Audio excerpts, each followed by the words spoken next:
L'expansion du monde connu, 15e à 18e siècle.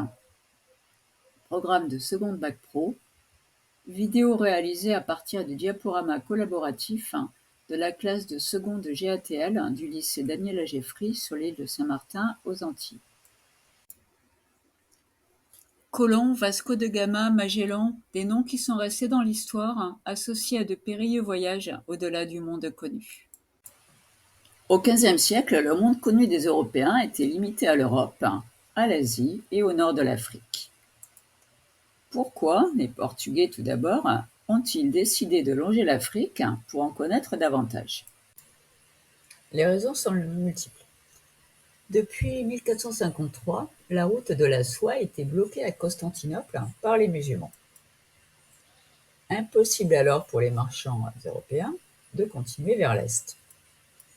D'autre part, des progrès techniques permettaient de s'aventurer plus loin en mer. Il s'agissait notamment de mieux mesurer la latitude à l'aide du sextant et de l'astrolabe, affronter la haute mer à l'aide d'un nouveau type de navire, la caravelle, et ne pas perdre le nord grâce à la boussole. On était donc en mesure de prendre des risques pour trouver de nouvelles routes vers la soie et les épices, les produits de luxe de l'époque. La soie, légère et facile à colorer, faisait le bonheur des riches, pendant que les épices servaient à tout: guérir, parfumer la viande un peu avariée, rendre fertile, etc. Mais aussi pour trouver, pourquoi pas, de l'or. Tout d'abord, Christophe Colomb, en cherchant la route de l'Ouest pour le roi d'Espagne, a découvert l'Amérique, enfin les Bahamas, en 1492. Il est le premier à revenir en Europe après une traversée de l'Atlantique. Mais jamais il n'a compris avoir découvert un nouveau continent. Même après 4 voyages, il est resté persuadé d'être arrivé au Japon et d'avoir trouvé le paradis sur Terre. Les Portugais, avec Vasco de Gama, ont tenté la route du Sud et sont arrivés en Inde après avoir contourné l'Afrique en 1494. Et finalement, Magellan pour l'Espagne, commencé en 1519 sans le savoir, le premier tour du monde, circumnavigation, dans lequel il perdit la vie.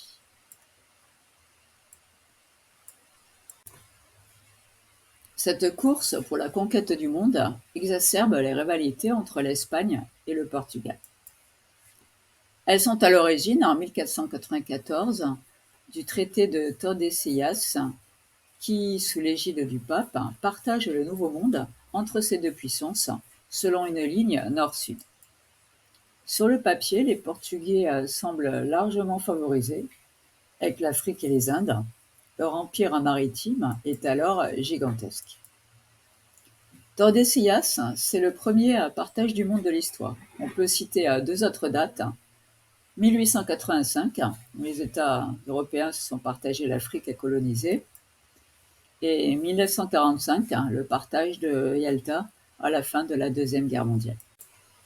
Retour à Tordesillas. En effet, en 1494, la totalité de l'Amérique n'était pas connue. Les Portugais se retrouvent finalement en possession du Brésil actuel, une terre pauvre, sans aucune ressource intéressante.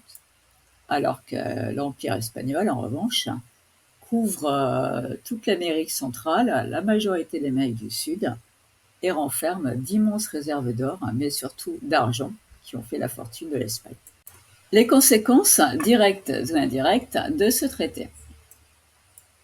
La colonisation de l'Amérique centrale et de l'Amérique du Sud par les Espagnols, le développement des plantations de canne à sucre au Brésil et l'arrivée des premiers esclaves africains sur le sol américain, la circumnavigation de Magellan, qui, cherchant le passage de l'Ouest vers les Indes pour l'Espagne, finit par prouver que la Terre était ronde.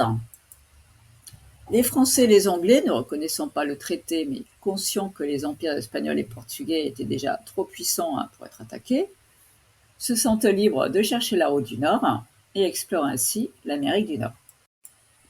Conquête et exploitation de l'Empire espagnol en Amérique, ce sont les conquistadores, Cortés au Mexique et Pizarro au Pérou, qui ont conquis et finalement détruit les empires amérindiens en quelques décennies à peine.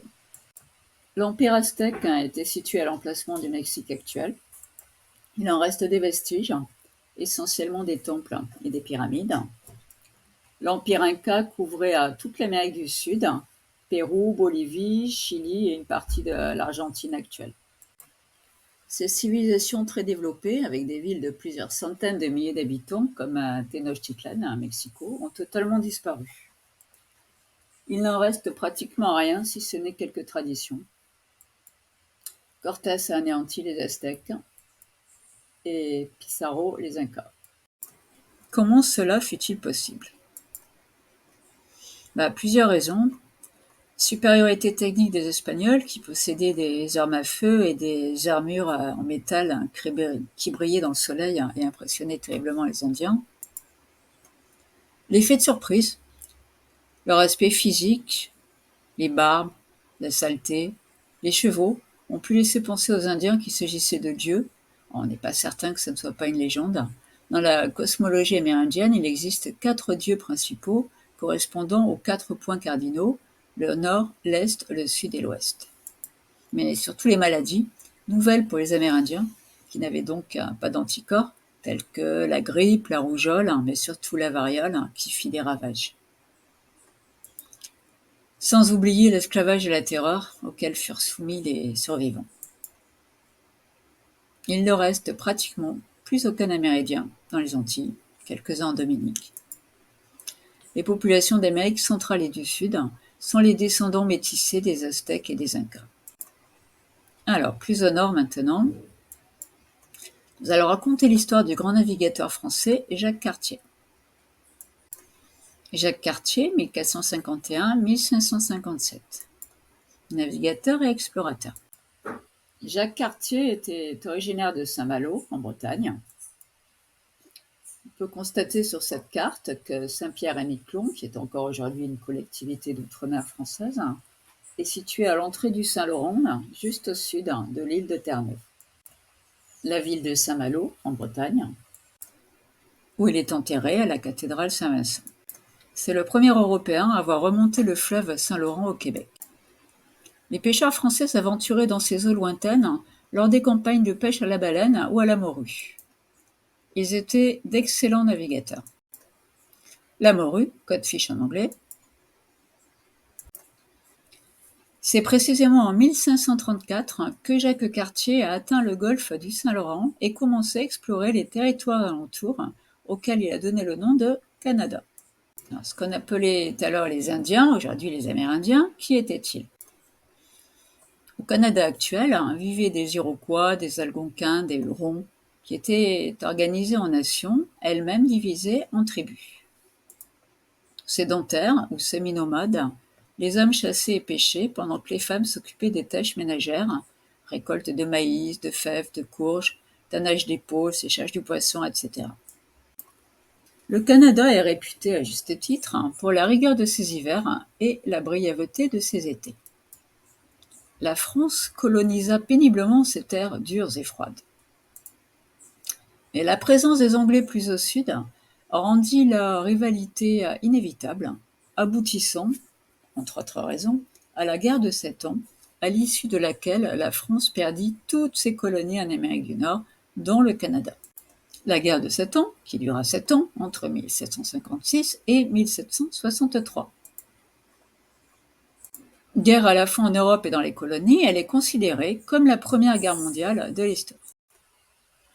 Cette peinture représente la bataille de Québec, des plaines d'Abraham, gagnée par les Anglais en 1759, Anglais que l'on peut reconnaître sur cette peinture en rouge.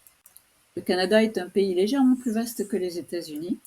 Le régime politique est démocratique dans le cadre d'une monarchie constitutionnelle et du Commonwealth. Sa capitale fédérale est Ottawa, dans l'État d'Ontario. L'érable est l'arbre du Canada, dont la sève est utilisée au printemps pour fabriquer le sucre et la mélasse. Toronto est la capitale de l'État de l'Ontario. Québec est la capitale de l'État du Québec. Le pays est gigantesque, contenant d'immenses zones inhabitées, montagneuses ou très plates. Il reste des traces de l'occupation française en Amérique du Nord. La langue et la culture française au Québec et en Louisiane, Saint-Pierre et Miquelon. Alors Saint-Pierre et Miquelon, c'est un petit archipel composé de 2 îles, Saint-Pierre et Miquelon, où l'activité principale est toujours la pêche.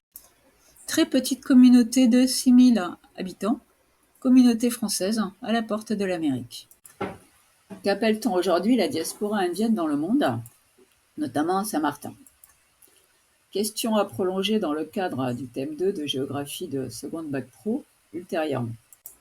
Retour sur la guerre de 7 ans, ou guerre contre les Français et les Indiens, comme on dit au Québec, très meurtrière en Europe, autour de l'Allemagne actuelle, notamment chez les civils. Elle s'étend dans les empires coloniaux et exacerbe la rivalité entre la France et l'Angleterre.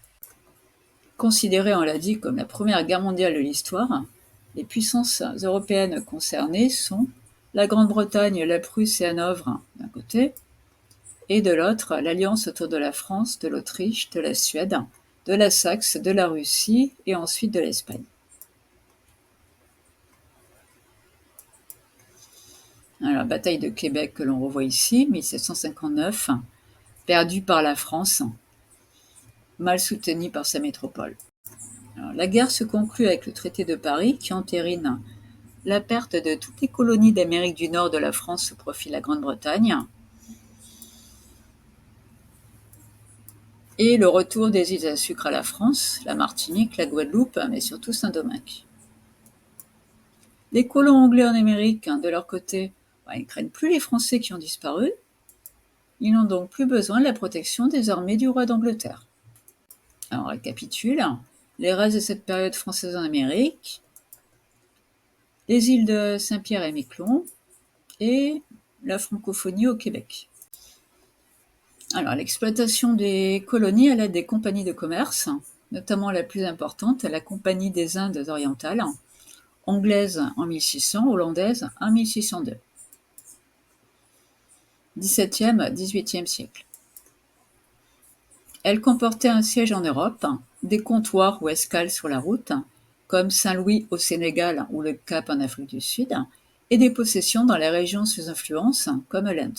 Amsterdam est devenue au XVIIe siècle la capitale économique du monde, grâce à la création de la Compagnie des Indes orientales en 1602. Fonctionnement. Le roi octroyait un monopole exclusif à la compagnie pour commercer avec les Moluques contre le paiement d'un impôt important, bien sûr. À charge pour la compagnie de financer la gestion de cette colonisation. Les premières sociétés par actions sont alors inventées pour assembler une quantité de capitaux et d'argent jusqu'alors inégalée. Ce capital, c'est l'argent pour financer le matériel nécessaire à la création et au fonctionnement de l'entreprise. Les actionnaires reçoivent une partie des bénéfices chaque année, ce sont les dividendes. Sur place, un gouverneur dirige la compagnie à Batavia, Jakarta aujourd'hui. Ce business model permettait de partager les risques et les bénéfices. C'est le début du capitalisme moderne. Amsterdam n'était peut-être pas capitale, mais certainement la ville économiquement la plus influente du monde à l'époque. Aujourd'hui, le prix des actions s'établit dans des bourses, stock exchange, comme Wall Street à New York. C'est la loi de l'offre et de la demande qui fixe les cours. Alors, quelques exemples actuels. Le cours de l'action Apple, 196 $, l'action Nike, 123 $, Adidas, 191 $, Audi, les véhicules, 630. Certainement, l'aspect le plus important de ce thème d'histoire, la traite atlantique ou traite négrière ou commerce triangulaire. C'était le commerce de captifs africains revendus comme esclaves en Amérique à très grande échelle, des années 1670 à la fin du XVIIIe siècle. Plus de 10 millions de personnes sur 2 siècles. À l'origine des populations afrodescendantes d'Amérique et des Caraïbes. Alors, les Européens échangeaient armes, alcool, tissus contre les esclaves en Afrique, qu'ils revendaient en arrivant en Amérique, où ils embarquaient des produits tropicaux comme le café, le tabac, mais surtout le sucre. D'abord au Brésil, puis aux Antilles et en Amérique du Nord. L'économie de plantation s'est développée jusqu'au XIXe siècle. Plantation de coton, surtout aux États-Unis, aboutissant à la guerre de sécession entre les États du Nord abolitionnistes et ceux du Sud esclavagistes entre 1861 et 1865. Aux Antilles, les plantations de canne à sucre, pour le sucre et le rhum, étaient organisées autour de l'esclavage. L'esclave n'était pas considéré comme un être humain, mais comme un simple meuble ou une pièce de bétail, une force de travail. La violence et les mauvais traitements étaient fréquents pour faire régner la terreur et assurer la docilité. En 1685, le Code noir de Colbert réglemente les conditions de l'esclavage, notamment les punitions, le sort des enfants, la nourriture, etc. Ce tableau français de 1753 synthétise à lui seul la traite atlantique. On peut y voir l'épouse du riche négociant vivant dans le luxe d'un grand port comme Nantes. Les produits issus des plantations, le sucre et le café, l'oiseau exotique, et l'esclave noir a ramené des colonies comme domestiques en Europe. Pour conclure ce thème, le XVIIIe siècle est un siècle de paradoxes. Au plus fort de la traite atlantique, les idées des Lumières affirment pourtant les concepts de liberté. L'affirmation de la bourgeoisie lasse des injustices et les envies de liberté sont à l'origine des révolutions que nous étudierons dans le thème 2 d'Histoire seconde Bac Pro.